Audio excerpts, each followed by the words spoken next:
구약성경 898쪽에 있습니다. 시편 126편 말씀을 읽도록 하겠습니다.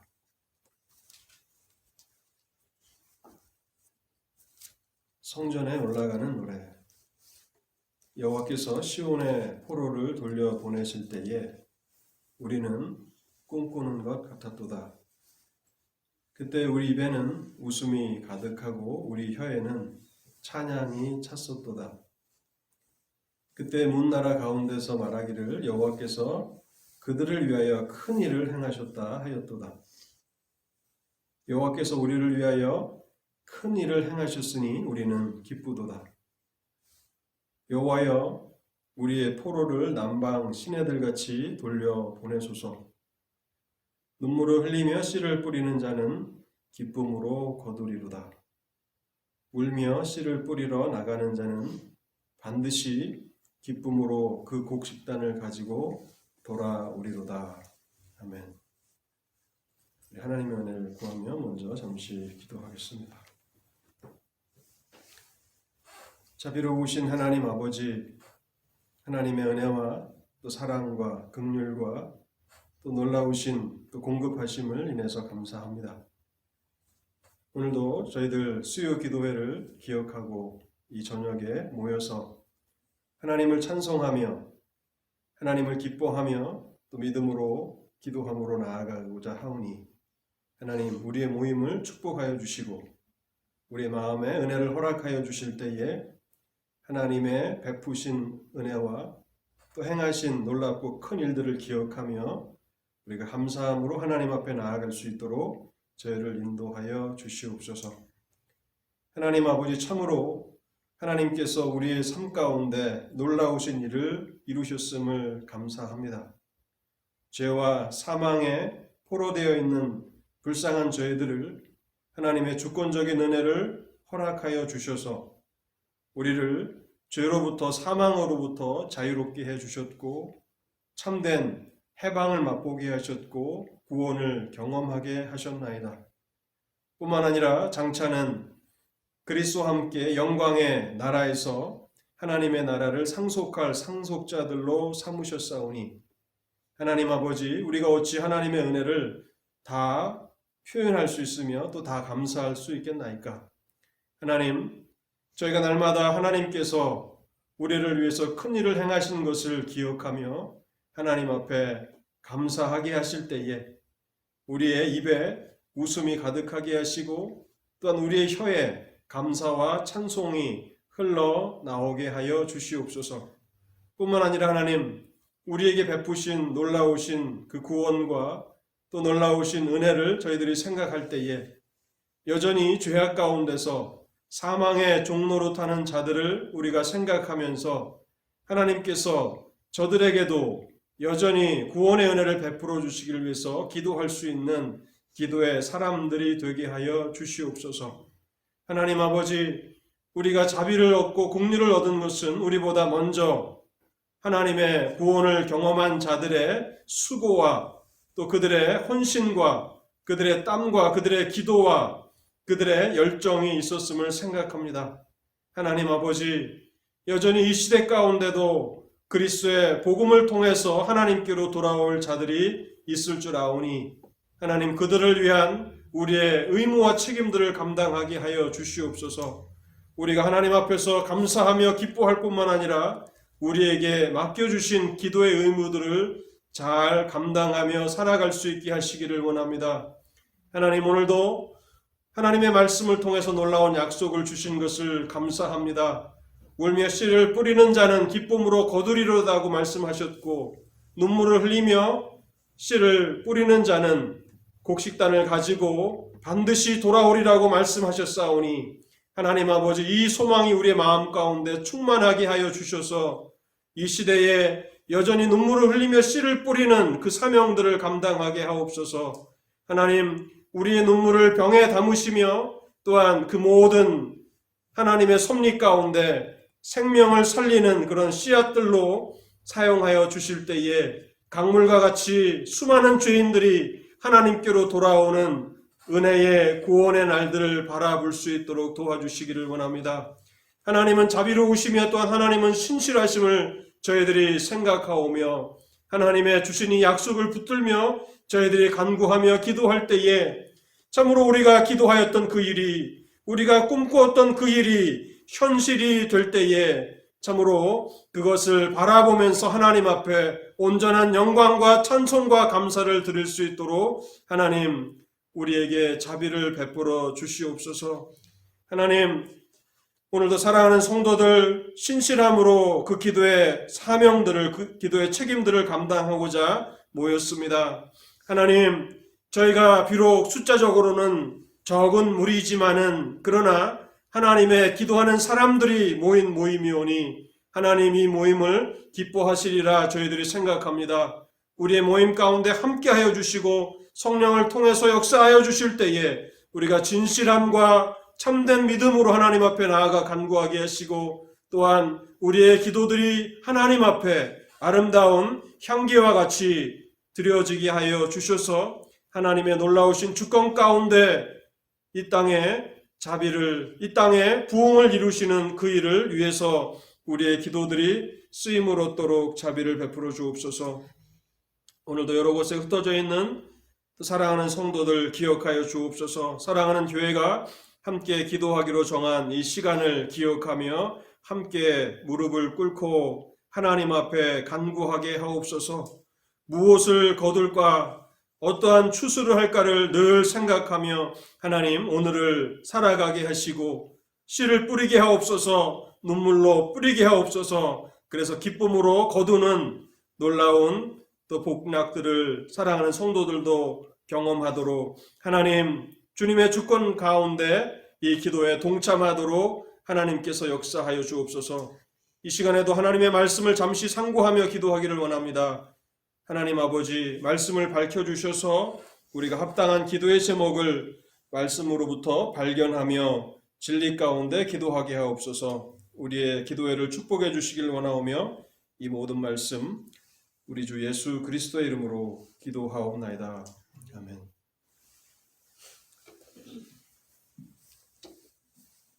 오늘 본문에 보면 속박과 고난으로부터 구원과 자유와 해방을 경험한 것을 언급하고 있는데 그러한 배경들을 우리가 생각해 보면 시편 126편의 역사적인 배경은 아마도 바벨론 포로 귀환이 아닌가 그렇게 추측하게 됩니다.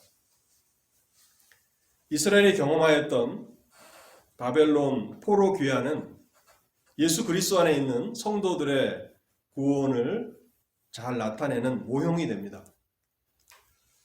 성도들 또한 죄와 사망의 포로 되었지만은 그런 하나님의 주권적인 은혜를 통해서 자유를 경험하게 되었고 또 해방을 경험하게 되었고 구원을 경험하게 되었습니다.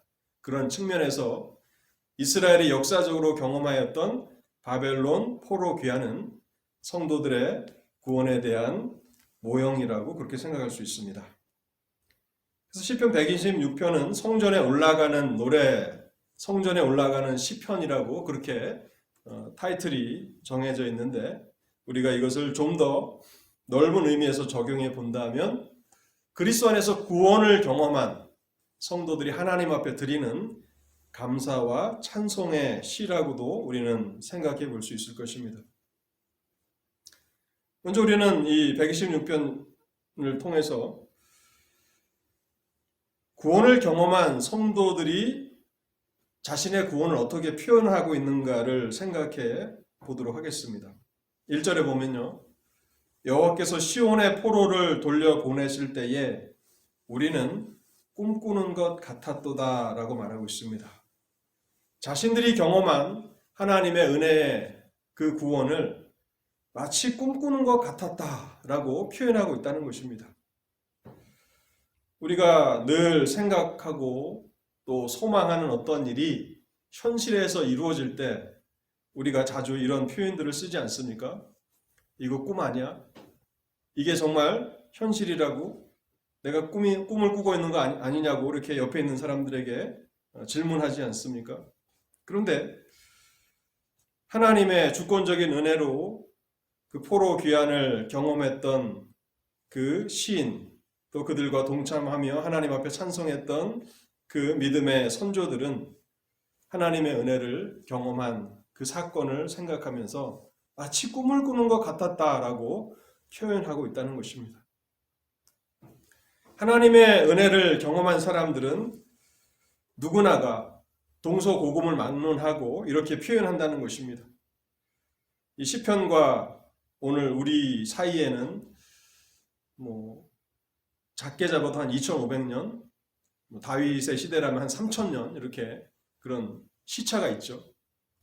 그러니까 우리하고는 전혀 이렇게 생각할 수 없는 그런 많은 시간의 차이가 있고, 또 이 시의 배경을 따라서 보면 팔레스타인에 있었던 그런 시인의 그런 역사적인 배경을 본다면 우리하고는 많은 그런 문화적인 또 시간적인 그런 차이들이 있습니다. 그런데 마치 오늘날 그리스도 안에서 구원의 은혜를 경험한 한 성도가 이렇게 시를 표현하는 것처럼 그렇게 우리와는 공통적인 그런 부분이 있음을 우리는 생각하게 됩니다. 특별히 2절에 보면요, 그때에 우리의 입에는 웃음이 가득하고 우리 혀에는 찬양이 찼었도다 라고 말하고 있습니다. 입에는 웃음이 가득하였고 또 혀에는 찬양과 감사가 넘쳐서 흘렀다.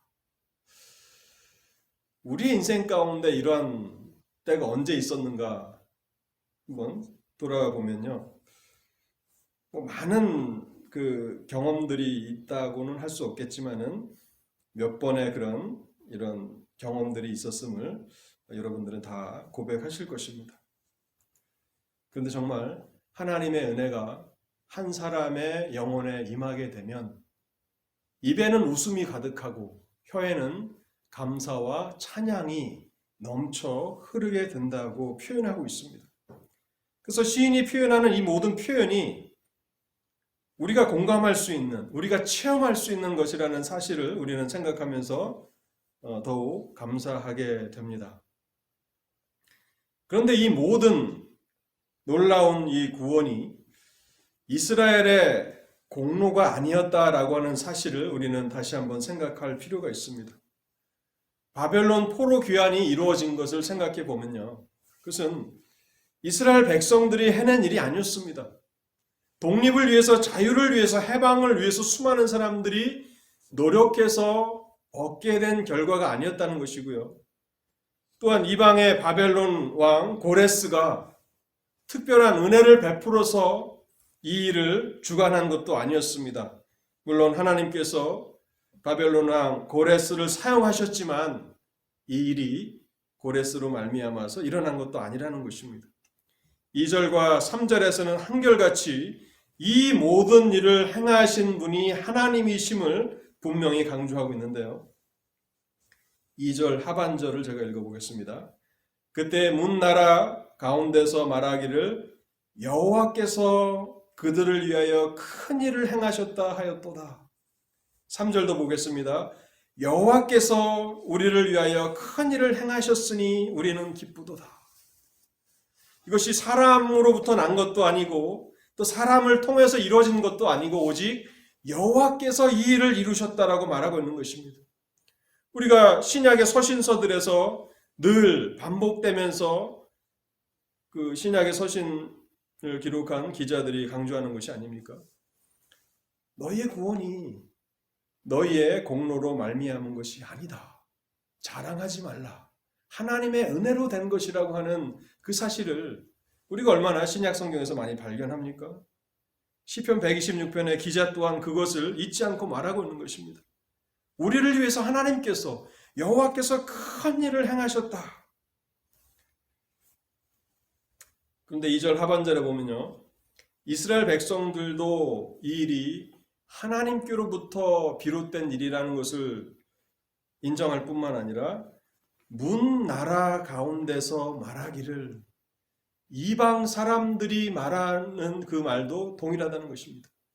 이방의 많은 사람들이 볼 때에도 조그마한 나라, 정말 강대국들에 의해서 쉽게 함락되고 쉽게 점령되고 없어질 것 같은 그 조그만 나라가 없어지지 아니하고 다시 놀랍게 회복되는 그 모습들을 바라보면서 문 나라들이 말하기를 저들의 하나님께서 저들을 위하여서 놀라운 큰 일을 행하셨다라고 그렇게 고백하고 있다는 사실입니다.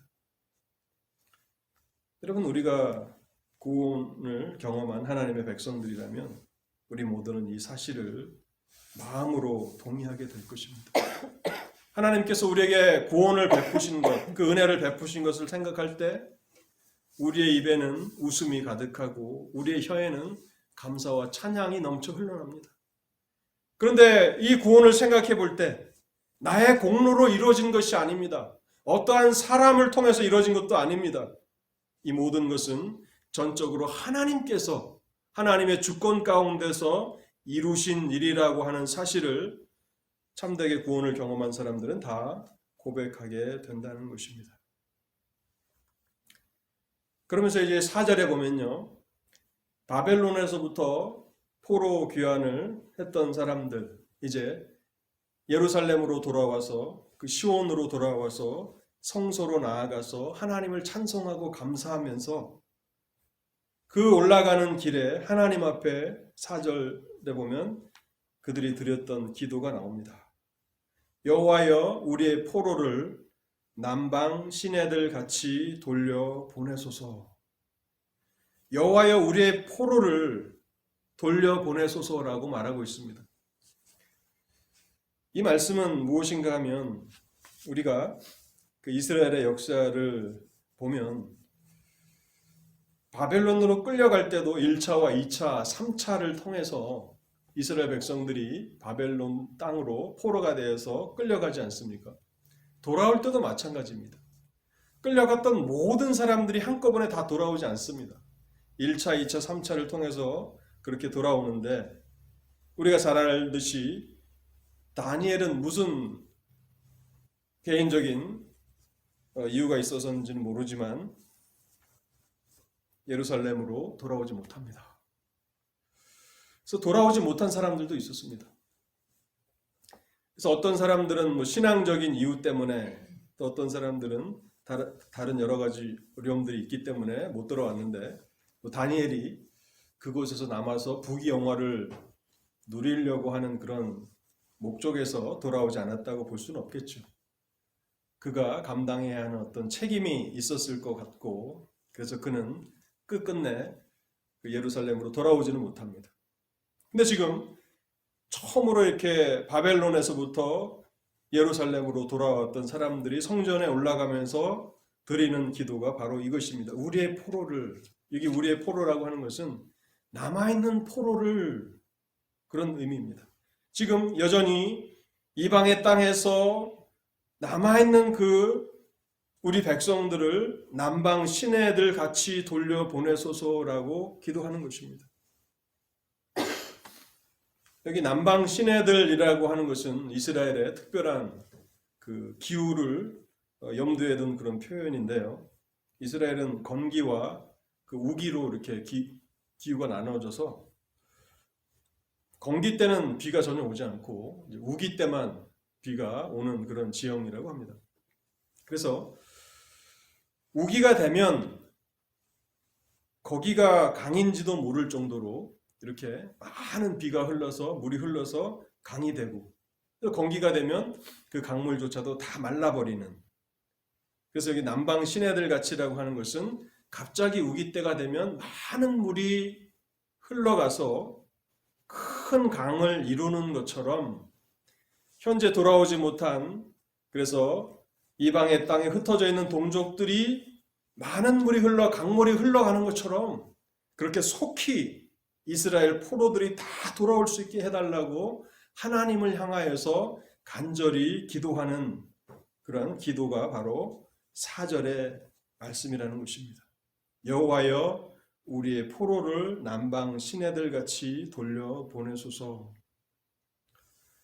이 4절 말씀을 영적으로 우리 시대에 적용하면 어떻게 적용할 수 있겠습니까? 그것은 이미 영적으로 하나님의 은혜를 먼저 구원한 성도들이 드리는 기도라고 우리는 해석할 수 있을 것입니다. 하나님께서 우리의 삶에 주권적으로 찾아오셔서 은혜를 베푸셨습니다. 그래서 우리를 자유케 하셨고 우리에게 구원의 소망을 허락해 주셨습니다.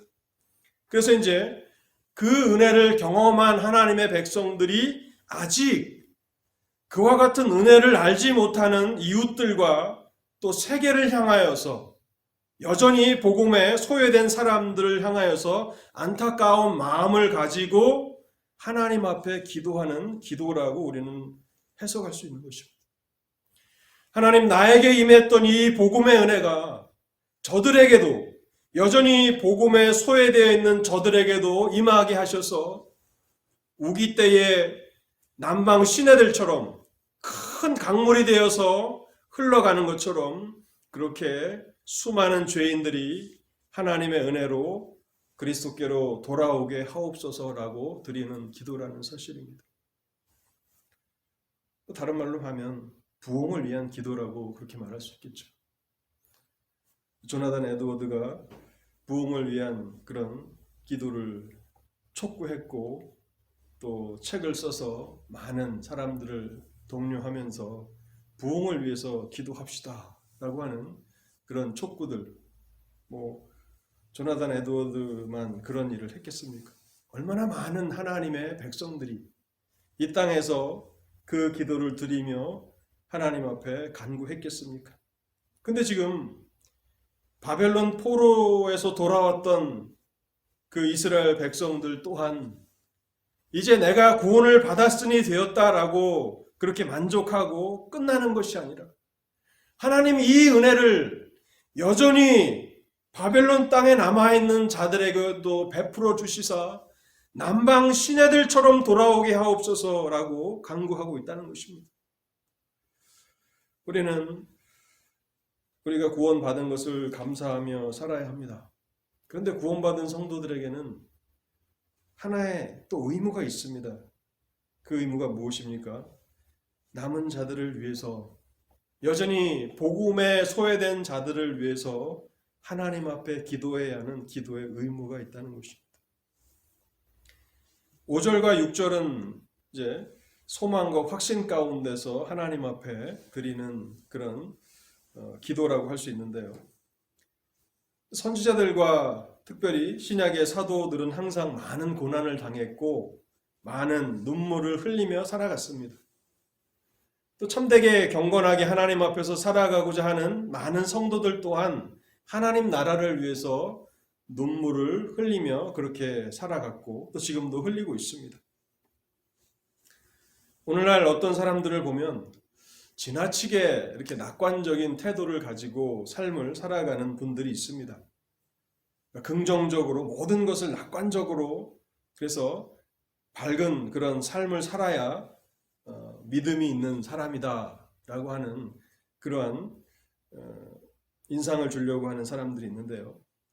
사실은 그것은 성경의 분위기와는 잘 맞지가 않습니다. 모든 것을 긍정적으로 낙관적으로 보며 기뻐하는 것은 성경이 우리에게 그려주는 그러한 모습은 아닙니다. 바울이 빌립보서에서 기뻐하라고 얘기하고 있지만 빌립보서는 옥중서신이지 않습니까?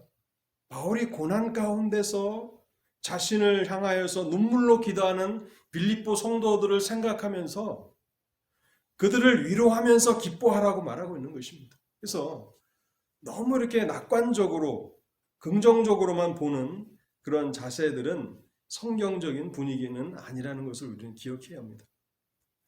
또 반대로 참된 믿음은 비관주의도 아닙니다. 모든 것이 다 부정적이고 또 비관적인 그런 것은 아닙니다. 그래서 우울하고 또 눈물만 흘리며 그렇게 살아가는 것도 성경적인 분위기는 아닙니다. 우리가 5절과 6절을 볼 때에 여기 눈물이라는 나오고요. 6절에 보면 울며라고 하는 그런 표현이 나옵니다. 동시에 이 5절과 6절에는 확신이 있습니다. 소망이 있습니다. 믿음이 있습니다. 그래서 이 두 가지가 잘 조화가 돼야 되는 것입니다. 근데 우리는 항상 그 균형을 잡는 데 있어서 잘 균형을 잡지 못하고 한쪽으로 치우치는 그런 경향이 있는데요. 그래서 성경의 분위기를 우리가 이곳에서 이야기한다면 조심스러운 낙관주의다라고 그렇게 우리는 생각할 수 있을 것입니다. 하나님께서 우리에게 베풀어 주신 구원의 은혜를 생각할 때 감사하고 찬송할 일이 넘쳐납니다. 그런데 우리는 그러한 기쁨과 감사 가운데서 하나님 앞에 살아갈 뿐만 아니라 여전히 우리가 감당해야 하는 그런 의무가 있는데 그것은 눈물을 흘리며 씨를 뿌리는 일이라고 하는 사실입니다. 오늘날 하나님의 교회가 많이 잃어버리고 있는 것 중 하나가 바로 5절과 6절에서 강조하고 있는 성도들의 의무가 아닌가 생각합니다. 여기 씨를 뿌린다는 것은 뭘까요? 눈물을 흘리며 씨를 뿌린다는 것은 뭐라고 여러분들은 해석하시겠습니까? 그것은 4절에서 5절과 6절로 연결되어 있는 것을 생각하면 우리가 다른 어떤 해석을 할 수 없을 것입니다. 4절에서 했던 기도를 가지고 눈물을 흘리며 하나님 앞에 기도하는 것, 그것을 씨를 뿌린다라고 시인은 표현하고 있는 것입니다. 그 기도가 어찌 눈물이 없이 드릴 수 있는 기도겠습니까? 여전히 지금도 어둠과 죄악 가운데 사망의 그늘 가운데서 살아가고 있는 그 사람들을 생각할 때 어찌 우리가 하나님 앞에 눈물을 흘리지 않고 간구할 수 있겠느냐 하는 것입니다. 여전히 하나님께서 그들 가운데 긍휼을 베풀지 아니하신다면 그들의 비참한 종말이 무엇인지를 너무나 잘 아는 사람으로서 우리는 눈물을 흘리면서 기도할 수밖에 없다라고 하는 사실을 우리는 생각합니다. 그래서 오늘 구원받은 성도들에게는 하나의 의무가 있다, 또 책임이 있다라고 하는 것을 분명히 깨달으실 수 있기를 바랍니다. 구원받은 이후의 삶은 눈물을 흘리며 씨를 뿌리는 것입니다. 하나님 앞에 간구하는 것입니다. 그러나 절망 가운데서 기도하는 것이 아닙니다. 5절도 그렇고 6절도 그렇고 여기에는 확신이 있습니다. 하나님이 누구이신지를 알기 때문에 하나님이 얼마나 자비로우신 분이신지 또 하나님이 얼마나 신실하신 분이신지를 알기 때문에 눈물을 흘리며 기도하지만 그러나 확신 가운데 기도하는 것입니다. 여러분 이스라엘의 바벨론 포로에서 돌아오는 것을 한번 생각해 보십시오. 이사야가 이스라엘이 멸망하기 전에 이미 멸망에 대한 예언을 하지 않았습니까? 그러나 이스라엘 백성들은 듣지 않았습니다. 우리가 멸망한다는 것은 말도 안 된다고 생각했습니다. 그러나 이사야는 그것을 예언하였고 예언했을 뿐만 아니라 이후에 회복에 대한 메시지도 이사야는 이스라엘 백성들에게 전달했습니다. 예레미야 또한 마찬가지입니다. 예레미야도 울며 고난 가운데서 이스라엘이 멸망할 것을 예언했습니다. 그러나 백성들은 귀를 막고 듣기를 원치 않았죠. 그러나 예레미야 또한 하나님께서 정하신 기한이 되면 다시 포로를 돌아오게 하실 것이라고 70년 이후에 돌아오게 하실 것이라는 예언도 했습니다. 그러나 아무도 듣지 않았습니다. 그런데 126편의 시인은 누굽니까? 정말 믿을 수 없는 그 일이 현실로 나타나는 것을 본 경험한 그러한 세대의 이스라엘 백성입니다. 70년 전에 하셨던 그 약속을 잊지 아니하시고 다시 우리에게 그 자비를 베풀어 주셔서 이스라엘 포로가 돌아오게 하신 하나님의 그 신실하심, 그 자비하심을 생각하면서 눈물을 흘리되 확신 가운데 기도하고 있는 것입니다. 우리가 눈물을 흘리면 하나님 앞에 눈물을 흘리며 기도하며 그 씨를 뿌리면 하나님께서는 반드시 그 기도에 응답하셔서 우리로 하여금 기쁨으로 수확하게 하실 것이다. 기쁨으로 그 열매들이 맺히는 것을 보게 하실 것이다 라고 하는 그런 확신을 이곳에서 주고 있는 것입니다. 사랑하는 성도 여러분, 이와 같은 기도는 믿음의 기도입니다. 하나님이 누구이신가를 잘 아는 사람들의 기도입니다. 눈물을 흘리지만 절망하지는 않습니다. 비관주의로 흘러가지도 않습니다. 우리가 생각하는 것보다 많은 인내가 필요할지도 모릅니다. 많은 고난이 우리에겐 앞으로 남아있을지 모릅니다. 그러나 하나님은 반드시 성도들의 이 눈물의 기도를 통해서 수많은 사람들이 돌아오게 하실 것입니다. 그 믿음이 있는 사람들만 여전히 기도의 끈을 놓지 않고 간구할 수 있는 것입니다.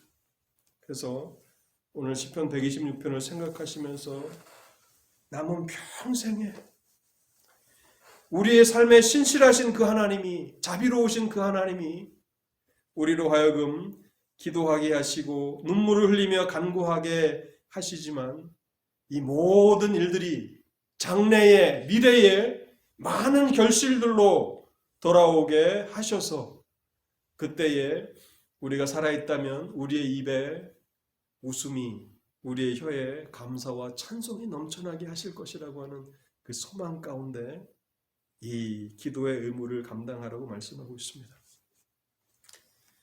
우리가 누가 알아주는 사람이 없어도 이 의무들을 잘 감당하는 믿음의 사람들이 되실 수 있기를 바랍니다. 오늘 교회에 필요한, 정말 필요한 분들은 바로 이렇게 기도하는 분들이고, 또 이 세상이, 이 시대가 정말 필요로 하는 사람들은 바로 이렇게 기도하는 사람들일 것입니다.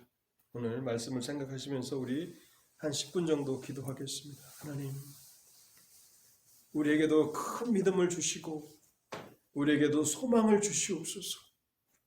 우리가 눈물을 흘리며 씨를 뿌리게 하옵시고 눈물의 기도로 하나님 앞에 이 의무와 책임을 감당하게 하옵소서. 그리고 마침내는 하나님의 신실하심을 통해서 역사하셔서 많은 사람들이, 강물과 같이 많은 사람들이 하나님의 은혜를 구하며 돌아오는 그러한 부흥의 때를 우리로 하여금 보게 하옵소서. 우리 말씀을 생각하시면서 기도하시고 또 어려운 형편 가운데 있는 성도들 기억하시면서 한 10분 정도 간절히 기도하도록 하겠습니다.